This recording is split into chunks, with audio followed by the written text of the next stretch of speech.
how are you? Hope you all are doing well. Today I'm back with one of the most interesting video. In this video tutorial we are going to talk about a simple but useful topic: how to find out your Windows installation date if you are using Windows 10, 11, whatever.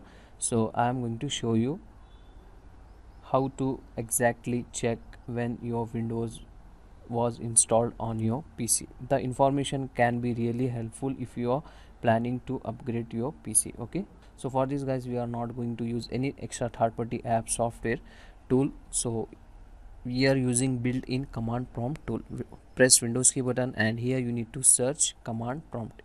You can also search it by shortcut. Type cmd in your start and right click on your command prompt and select run as administrator from here. Okay, and here you need to type one command. So just note down this command: find space your space Windows space installation space date. As it is, you need to type, you need to use this symbol also, and then hit enter from your keyboard. Here you can get your original install date, as you can see guys in my screen. Okay, so this is our date.